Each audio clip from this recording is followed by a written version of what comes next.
नैनागिरी में आचार्य महाराज का संग कई बार पहुंचा और वहाँ पर अतीत में उनके 3 चातुर्मास संपन्न हुए हैं। एक 78 में और लगातार 2 यानी 81 और 82। इस प्रकार 3 चातुर्मास उन्होंने संपन्न किए हैं और वहाँ पर भी दीक्षाओं का कार्यक्रम वहाँ पर भी हुआ है, पंच कल्याणक भी हुए हैं। ये सारा काल गुरुदेव ने वहाँ व्यतीत किया है। इसमें कोई संदेह नहीं है कि मोक्ष पथ पर आरूढ़ होने के उपरांत भी मन को संयत बनाने के लिए उपयुक्त वातावरण की भी आवश्यकता होती है और दिनों दिन यह वातावरण आधुनिक युग होने के कारण परिवर्तन हो रहा है। एक समय वह था जिस समय आचार्य महाराज के साथ हम भी उनके चरणों में रहें, किंतु वह अतीत का दृश्य वह मात्र स्मृति का विषय होकर के रह जाता है, क्योंकि उस समय इतना सात्विक वातावरण था। वह वातावरण हम निर्मित करना चाहें तो बहुत पुरुषार्थ करने के उपरांत भी वहाँ तक नहीं पहुँच पाते। ये पाश्चात्य संस्कृति के कारण निरंतर जीवन में आधुनिकता देखने में आती है, भौतिक वातावरण छाया हुआ है और उसके कारण धार्मिक वातावरण निर्मित करने के लिए बहुत पुरुषार्थ करना अपेक्षित हो जाता है। सिद्ध क्षेत्र नैनागिरी और उस सिद्ध क्षेत्र नैनागिरी के समीप एक ग्राम है, बंडा ग्राम, जहाँ पर अपना चातुर्मास गुरुदेव के आशीर्वाद से 2 वर्ष पूर्व संपन्न किया था। और उस बंडा नगरी से, उस ग्राम से कई ऐसे भव्य जीव निकले जो इस पथ पर आरूढ़ हैं, जिसमें आनंद सागर जी हैं, निरोग सागर जी हैं, निरामय सागर जी हैं, ऐलक निशंक सागर जी भी निकले हैं, आदि आदि। और आरिकाओं की संख्या तो हम गिन नहीं पाएंगे। इतनी संख्या में वहाँ से वो निकली हैं और आरिका व्रत को उन्होंने अंगीकार किया है। ये सारा वातावरण इस प्रकार संयम की ओर कदम उठाने के लिए जो भाव उत्पन्न होते हैं, उसमें निकटवर्ती व सिद्ध क्षेत्र ही एक ऐसा क्षेत्र है जिसके कारण परिणामों में पवित्रता आती है। और दीक्षित हुए हैं, 20 साल से उन्होंने साधना करते हुए उन्हें व्यतीत हुआ है समय। एक समय व्यतीत करना बहुत कठिन होता है भौतिक युग में, और इस भौतिक वातावरण में रहते हुए भी उन विषयों से मन को मोड़ करके, मन को केंद्रित करके, मन को संयत बनाते हुए संयम पथ पर, मोक्ष पथ पर आरूढ़ होना खेल नहीं है। ये इसलिए कहना चाह रहा हूँ, यह पंचम कलिकाल चल रहा है और उसमें भी हुंडा अवसर्पिणी काल माना जाता है। अवसर्पिणी का अर्थ होता है प्रत्येक क्षेत्र में ह्रास होना, विकास नहीं संभव है। विशुद्धि की अपेक्षा से निरंतर गिरावट देखने में आ जाती है। इसके बावजूद भी सावधानी के साथ चलने वाले साधु हुआ करते हैं। कई बार व्यक्तियों ने आकर के अपने विचार रखे हैं, वो ये हैं कि महाराज ये तो हुंडावनी काल है, पंचम काल है, और इस कलिकाल में धर्म की आराधना करने के लिए समय तो है, किंतु महाराज क्षमता तो है नहीं। क्षमता तो नहीं मैं मानता हूँ, किंतु आचार्य ज्ञान सागर महाराज ने कहा था, क्योंकि किसी सज्जन ने उनके चरणों में यह भाव रखे थे, उन्होंने ये उत्तर दे दिया, बहुत अच्छी बात आपने कही, पंचम काल में मैं मानता हूँ, किंतु चतुर्थ काल में भी हलवा बनता था और पंचम काल में भी हलवा बनता है? उसके लिए काल का कोई प्रभाव नहीं है क्या? खाने पीने के क्षेत्र में काल का कोई प्रभाव नहीं, और धार्मिक क्षेत्र में आगे बढ़ने के लिए काल व्यवधान उपस्थित कर रहा है, ये ठीक नहीं माना जाता। इस पंचम काल में वही सहनन है जो सबके पास है, और इस हीन सहनन के साथ भी गुरुदेव ने अपने जीवन काल में 50-55 साल व्यतीत किए हैं। यंग एज में इस पथ पर आरूढ़ होकर के निरंतर मन को केंद्रित करते हुए इतना बड़ा संघ का उन्होंने निर्माण किया था, अनुमान नहीं था मुझे भी। इसलिए अनुमान नहीं होता है कि प्रारंभ में जो संघ का वातावरण हमने देखा है और संघ में जो संख्या थी वह केवल 3-4 लोग थे। उसमें मैं भी था और योग सागर जी भी थे, नियम सागर जी भी थे, एक आध और महाराज थे। इस प्रकार 3-4 महाराज वो चुल्ल के रूप में थे। और उसके पूर्व में ब्रह्मचारी अवस्था में संघ में आना हुआ, ड्रेस परिवर्तन हो गया और छोटा सा संघ था, 3-4 ब्रह्मचारी लोग और आचार्य महाराज सन 75 में फिरोजाबाद में चातुर्मास कर रहे थे। उस समय भी वातावरण देखा, किंतु धीरे धीरे विकास होता है और इतना विकास होता आया। आज वर्तमान में आप लोग समझते हैं, देखते हैं, एक ऐसा विशाल विराट संघ का उन्होंने निर्माण किया और इस पंचम काल में ही ये सारा कार्य उन्होंने किया है और स्वयं आत्म साधना करते हुए ये कार्य किया है। ये ध्यान रखो,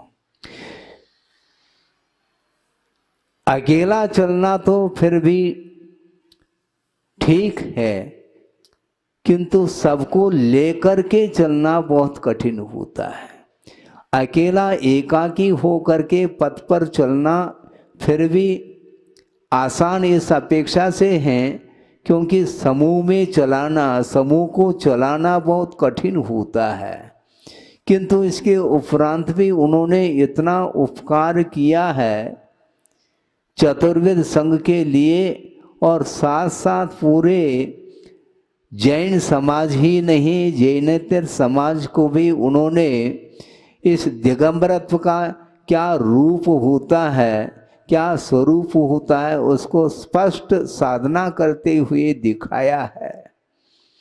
और उसका प्रभाव चारों ओर पड़ा हुआ है, प्रकाश ही प्रकाश देखने को मिलता है। यंग एज में मोक्ष पथ पर आरूढ़ होना बहुत कठिन होता है। वृद्धावस्था में होना तो फिर भी ठीक है, क्योंकि सब कुछ उन्होंने संसार को देख लिया।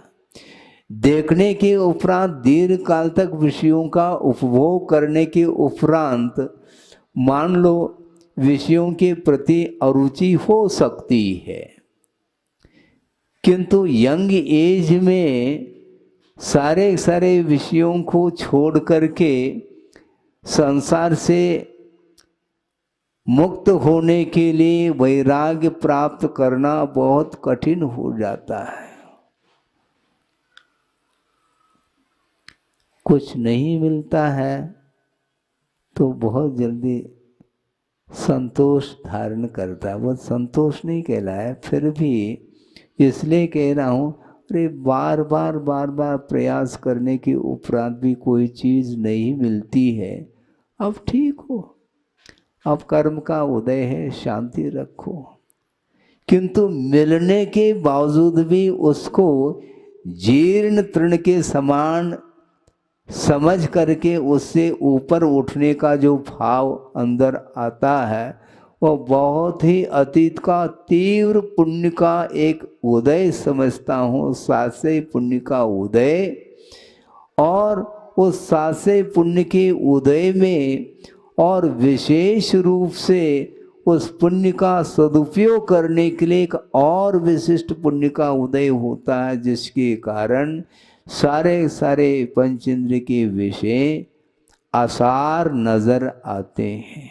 ये बिना वैराग्य के संभव नहीं है। वैराग्य के क्षण बहुत विरल व्यक्तियों के जीवन में आते हैं। हाँ, सोचो, विचार करो, एक 8 साल का बालक है, अभी धौला का स्वाध्याय चल रहा है इन दिनों में। 8 साल अंतर्मूर्त के उपरांत सम्यक दर्शन ही नहीं, एक साथ रत्नत्रय को प्राप्त करने की योग्यता उस जीव में आ जाती है और मोक्ष पथ पर आरूढ़ हो जाता है। योग्यता की बात उन्होंने कही, किंतु 80 साल का कोई वृद्ध है, उसके उपरांत भी अभी भी उन्हें घर याद आ रहा है। अब सोचो, विचार करो।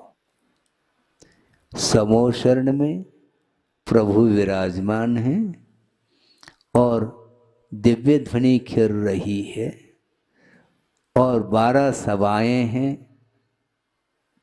और वहाँ पर रिद्धिधारी मुनि महाराज, केवली भगवान, अनेक प्रकार के तपस्वी वहाँ पर विराजमान हैं, गंधर्व परमेष्टि भी वहाँ पर उपस्थित हैं। दिव्य ध्वनि का श्रवण करके उसके आधार से उन्होंने देशना देना प्रारंभ कर दिया। गंधर्व परमेष्टि ने उस समय उस सभा में चक्रवर्ती भी बैठे हैं और एक 8 साल का बालक भी वहां पर बैठा हुआ है, दिव्य ध्वनि को सुन रहे हैं और इसके उपरांत वह चक्रवर्ती लौट रहा है। कहाँ? जहां से आया था वहीं। उस हवेली में ऐसी कौन सी वस्तु, प्रभावक वस्तु है जो इसको आकर्षित कर रही है चक्रवर्ती को?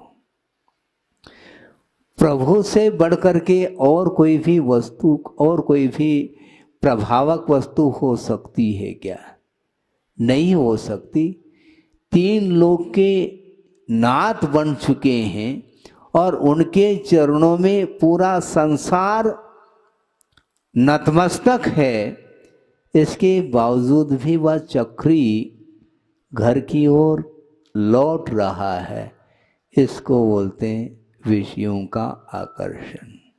और एक 8 साल का बालक हुआ है और वह वहाँ पर पहुँचा है और समो शरण में भी उसका मन नहीं लग रहा है, फिर कहाँ पर घर जाने का मन हो रहा है क्या? नहीं, वो ये सोच रहा है कि दिव्य ध्वनि में जो विषय आया है वो सारा का सारा हमें ज्ञान हो चुका है।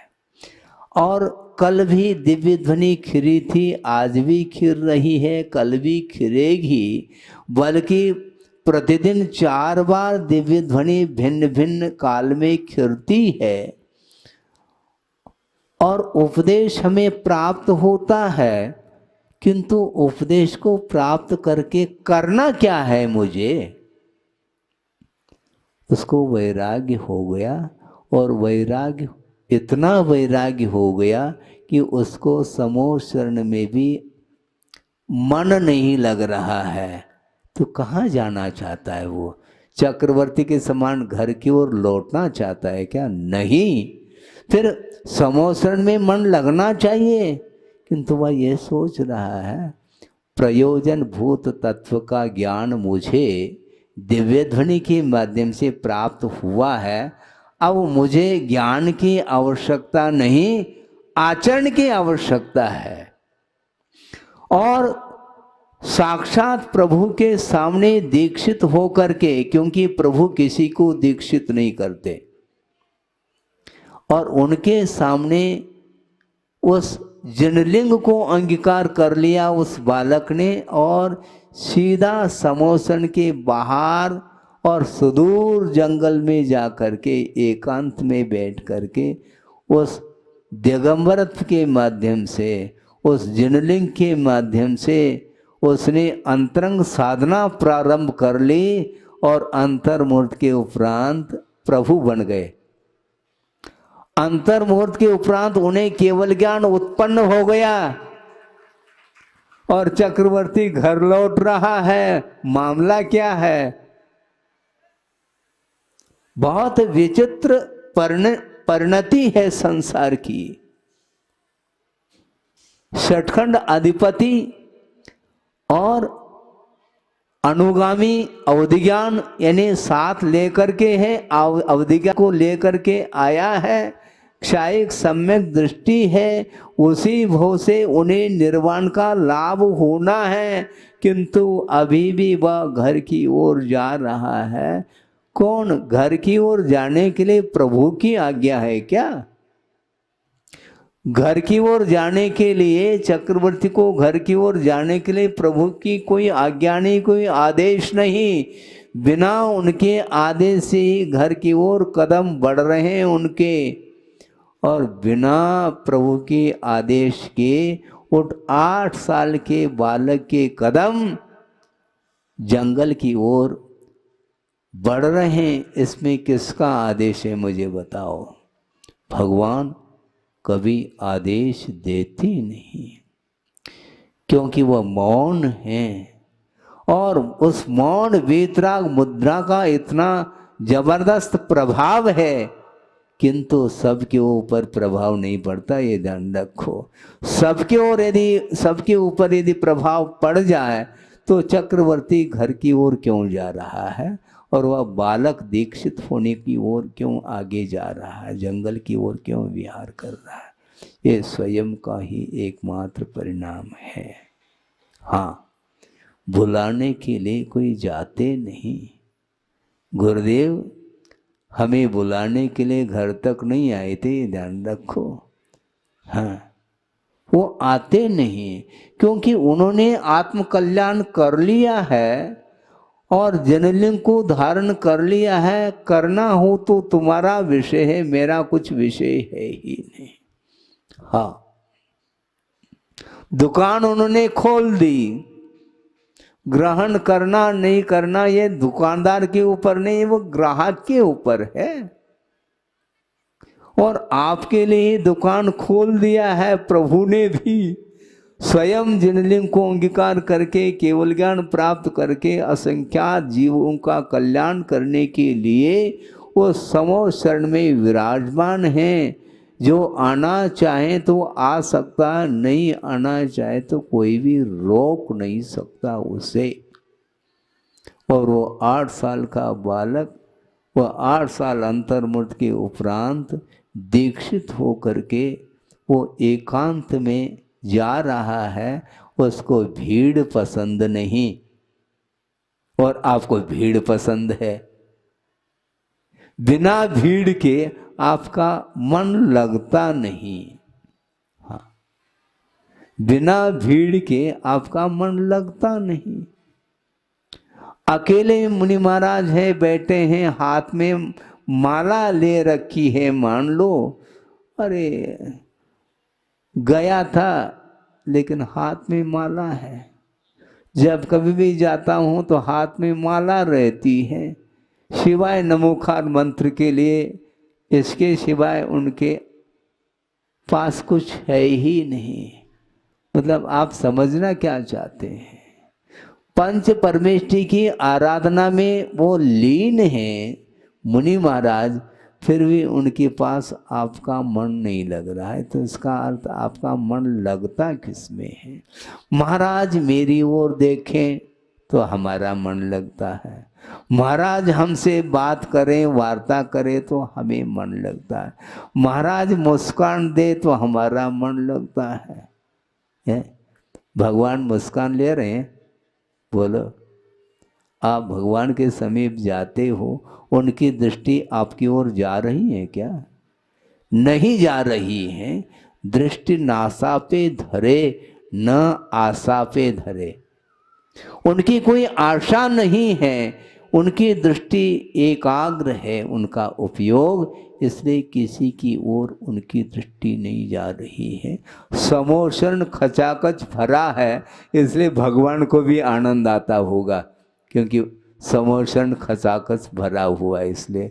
नहीं, समोषण में कितनी संख्या है उस ओर उनकी दृष्टि इसलिए नहीं है क्योंकि केवल ज्ञान में पूरा समोषण ही क्या, पूरा 3 लोक अवतरित हो रहा है, फिर भी उस ओर उनकी कोई दृष्टि नहीं है। इसको बोलते हैं साधना का फल। इसी प्रकार वह 8 साल का बालक वह जनलिंग को अंगीकार करके एकांत में जा करके वह तत्व का चिंतन कर रहा है, उसको तत्व रुच रहा है। कौन सा? शुद्ध परमात्म तत्व के अलावा इस दुनिया में और कोई भी ग्रहण करने योग्य वस्तु नहीं है। इस प्रकार गाढ़ श्रद्धान जो हुआ है वह दिव्य ध्वनि के माध्यम से ही श्रद्धान हुआ है उसको। इसलिए उन्होंने सोचा कि बार बार क्या प्रवचन सुनना, क्योंकि 6 द्रव्य 7 तत्व 9 पदार्थ के अलावा और कोई भी दुनिया में पदार्थ तो अतिरिक्त है नहीं। तो बार बार क्या, बार बार ग्रंथ को खोलो और पन्ना पलटो, इसमें क्या है? क्योंकि विषय तो वही मिलेगा, वही वस्तु का स्वरूप आज जो सुना है वही कल भी सुनने में आएगा। इसलिए हमें ज़्यादा सुनना नहीं किंतु कुछ ग्रहण करना है।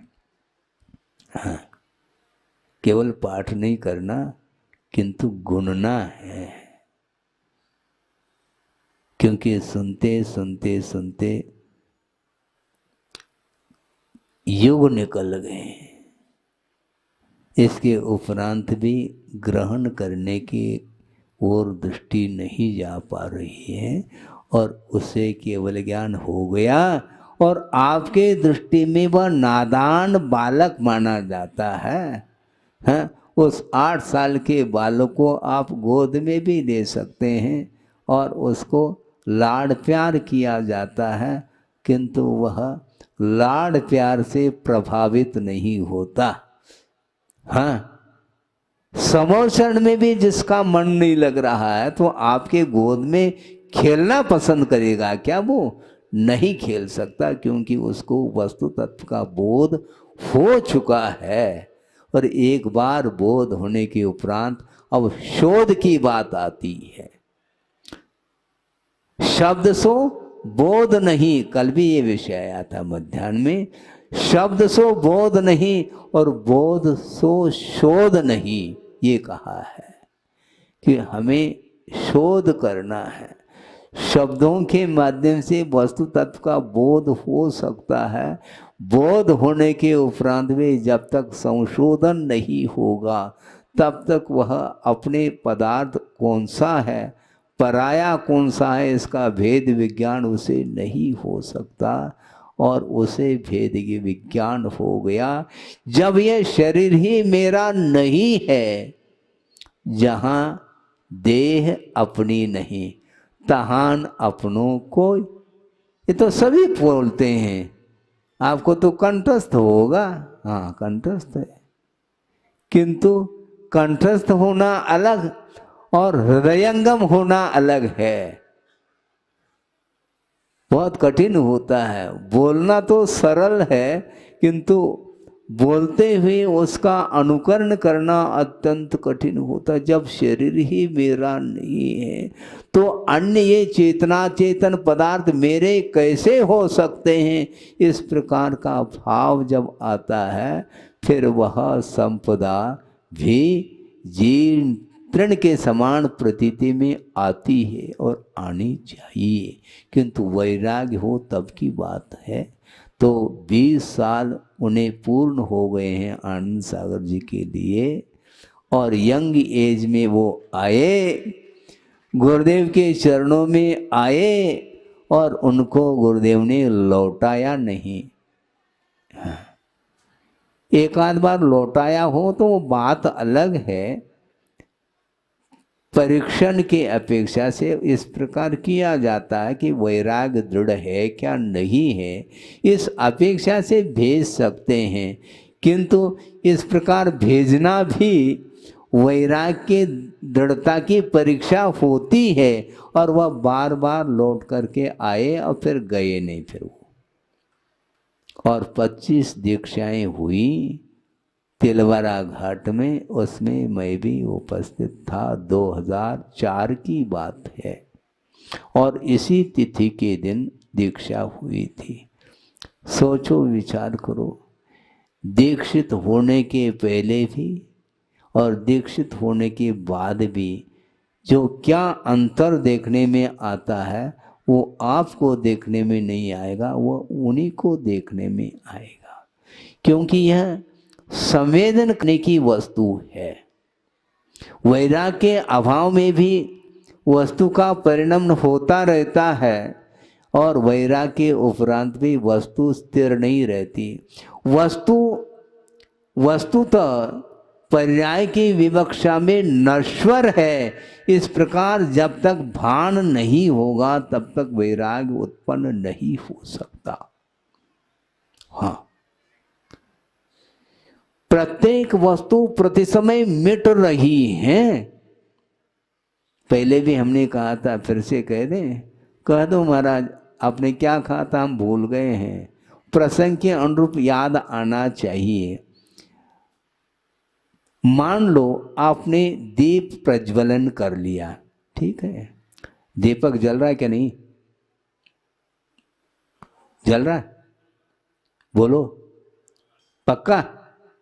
दीपक जल नहीं रहा, प्रति समय बुझने की ओर है। वो तेल जल रहा है और तेल जलता जलता जलता जलता एक समय में वह दीपक ऑफ हो जाता है, बुझ जाता है।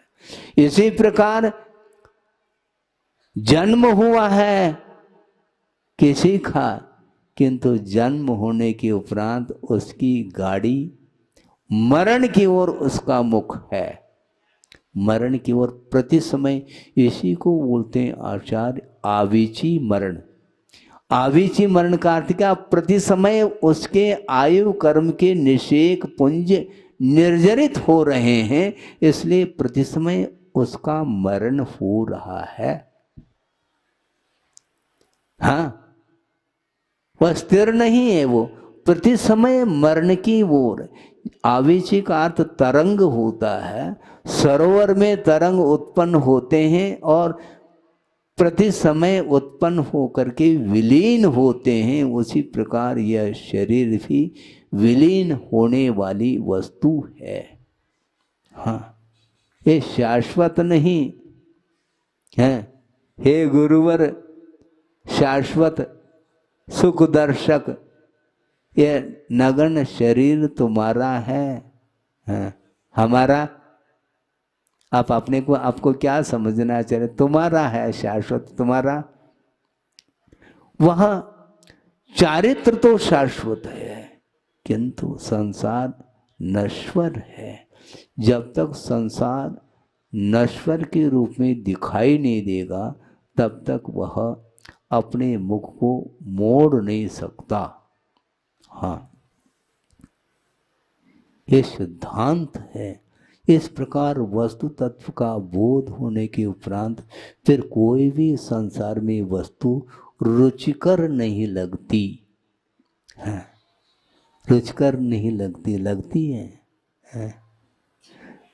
किसी को बुखार आ गया, सुने, किसी को बुखार आ गया 106-7 डिग्री, और लगातार बुखार आया है 8-15 दिन से, उसका मुख कड़वा हुआ है? उसका मुख कड़वा हुआ है। अब उसको मिश्री जिसमें मिलाई गई है और वह उसमें इलायची भी है, और वह गरम गरम वह दूध का गिलास उसको रुच नहीं रहा है। क्यों? उसमें क्या है? वो दूध मीठा नहीं है क्या? दूध तो मीठा है, किंतु मुख कड़वा हो चुका है ना। तो मुख कड़वा होने के कारण मीठी वस्तु भी कड़वी लगती है। उसी प्रकार अनादि काल से ये मोह रूपी निमोली वह खा रहा है और उसका मुख कड़वा हुआ है, इसलिए धर्मामृत रुचता नहीं उसके लिए, आचार्य बोलते हैं। यदि रुच रहा है तो निश्चित रूप से वह मोह रूपी ज्वर से ग्रस्त नहीं है। और जिसका जीवन मोह रूपी ज्वर से वह ग्रसित है, तो वह कभी भी धर्म की ओर उसके कदम नहीं बढ़ते। तो महाराज हमारे किस ओर कदम है? अभी तो आपके चरणों में बैठे हैं। हाँ, बैठे तो हैं, लेकिन कुछ समय के लिए बैठे हैं। और ज्यों ही यह प्रवचन समाप्त हुआ तो फिर गाड़ी रिवर्स। हाँ, गाड़ी के मुख किस ओर है? सतना की ओर है, बमीठा की ओर, छतरपुर की ओर, कटनी की ओर। जो जहाँ से आया है उसी तरफ वह जाता है। इसको बोलते हैं आना जाना लगा हुआ है। यह रुकता नहीं। आना जाना मिट जाए मेरा, ये बंद काटने आया हूँ। ये पूजन के समय पर तो आप लोग बोलते हैं आना जाना मिट जाए मेरा। कौन भेज रहा है तुम्हें? घर भेज रहे हैं क्या भगवान? नहीं भेज रहे हैं, किंतु स्वयं अपने मन से ही घर की ओर कदम बढ़ाता है। इसी प्रकार चक्रवर्ती ने दिव्य ध्वनि सुन ली, फिर बाद में फिर कल देख लेंगे, फिर आ जाएंगे। भगवान कहाँ जाएंगे? समोसन तो लगा हुआ है, किंतु मुझे अभी घर लौटना है। तो इस प्रकार वह घर लौटता है। मोह के बिना घर की ओर जाया नहीं जाता। मोह न हो और घर की ओर कदम बढ़ जाए, ऐसा संभव ही नहीं है। हाँ, ये ठीक है, मोह की वैरायटी अलग अलग होती है। जिसका मोह कम हो गया है वो घर जाकर के वापस फिर आ जाता है, अप डाउन करता रहता है। करते कि नहीं आप लोग? हाँ, अप डाउन कर रहे हैं। इसका अर्थ मोह की मात्रा कम तो हो रही है, तभी तो लौट करके फिर आ रहे हैं। किंतु आना जाना मिट जाए मेरा। ये बंध काटने, संसार ये बंधन का रूप है।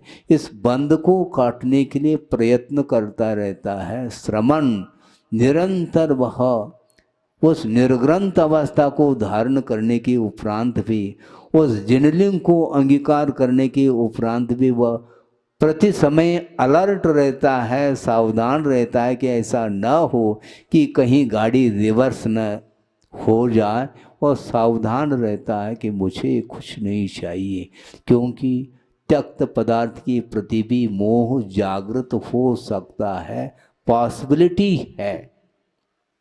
क्योंकि कर्म का क्षय जब तक नहीं होता तब तक गाड़ी रिवर्स हो सकती है। इसलिए गाड़ी रिवर्स न हो, इसको ध्यान में रखते हुए उन छोड़े हुए पदार्थों को स्मरण में भी नहीं लाते कि हमने ये छोड़ा है।